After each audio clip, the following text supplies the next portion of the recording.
Hello guys, இன்றைக்கி நம்ம சேனலில் என்ன ரெசிபி பார்க்க போகிறோன்னா ஒரு சூப்பரான பாயசம் ரெசிபி தான் பார்க்க போகிறோம். அதுக்கு முன்னாடி சேனல் இன்னும் சப்ஸ்கிரைப் பண்ணலைன்னா சப்ஸ்கிரைப் பண்ணிக்கோங்க.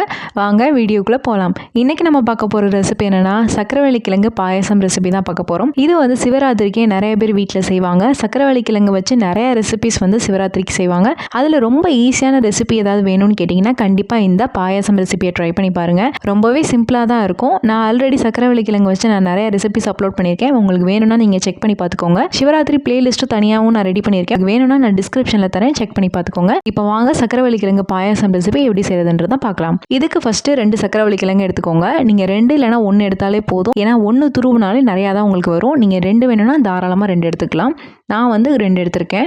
இதை வந்து நல்லா ஃபஸ்ட்டு துருவி வச்சுக்கோங்க. சீக்கிரம் துருவிடுங்க, இல்லைனா இந்த மாதிரி லைட்டாக வந்து ப்ரௌன் கலரில் ஆக ஆரம்பிச்சிடும்.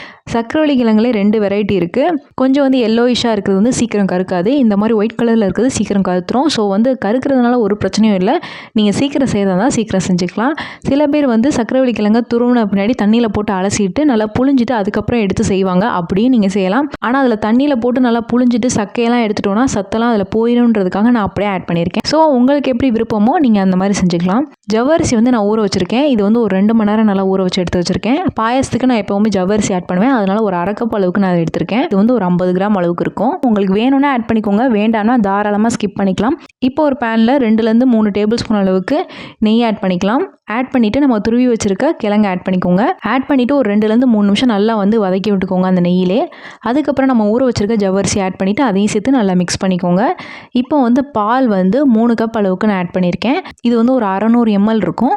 ஆட் பண்ணிவிட்டு நல்லா மிக்ஸ் பண்ணிவிட்டு அந்த சக்கரவள்ளி கிழங்கு வந்து நல்லா சாஃப்டாக வெந்து வரணும். உங்களுக்கு சக்கரவள்ளி கிழங்கு நல்லா வெந்து வந்த பின்னாடி ஒரு 1/2 கப் அளவுக்கு சர்க்கரை ஆட் பண்ணிக்கலாம். சர்க்கரை வந்து நான் ஒரு 50 கிராம் அளவுக்கு நான் எடுத்திருக்கேன். இன்னும் கொஞ்சம் உங்களுக்கு ஸ்வீட்னஸ் வேணும்னா நீங்கள் 1 கப் அளவுக்கு ஆட் பண்ணிக்கலாம். அப்படி சர்க்கரை வேண்டாம்னு நினச்சிங்கன்னா நீங்கள் வெல்லத்தை வந்து கரைச்சிட்டு ஆட் பண்ணிக்கலாம். ஒரு 1/2 கப் அளவு வந்து 1 கப் அளவு வரைக்கும். வெல்லம் வேண்டாம்னு நினச்சிங்கன்னா நீங்கள் நாட்டு சர்க்கரை கூட ஆட் பண்ணிக்கலாம். இதை வந்து ஒரு 2லேருந்து 3 நிமிஷம் நல்லா குக் பண்ணிக்கோங்க. அதுக்கப்புறம் ஒரு 1/4 டீஸ்பூன் அளவுக்கு ஏலக்காய் தூள் ஆட் பண்ணிக்கலாம்.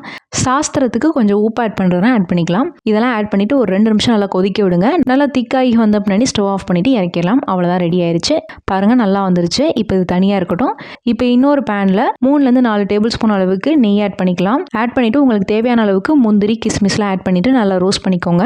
ரோஸ்ட் பண்ணிவிட்டு பாயசத்தில் ஆட் பண்ணிட்டீங்கன்னா சூப்பரான சக்கரவள்ளி கிழங்கு பாயசம் வீட்டிலே ரெடி ஆயிரும். பாருங்கள், சூப்பராக ரெடி ஆயிடுச்சு. இதை நீங்கள் வெறுதாக சாப்பிட்றத விட அப்பளத்தை வச்சு நொறுக்கி போட்டு சாப்பிட்டு பாருங்கள், செம்ம டேஸ்ட்டாக இருக்கும். நம்ம நார்மலாக எப்படி சேமியா பாயசம் செய்வோமோ அதே மாதிரியே டேஸ்ட்டில் இருக்கும்.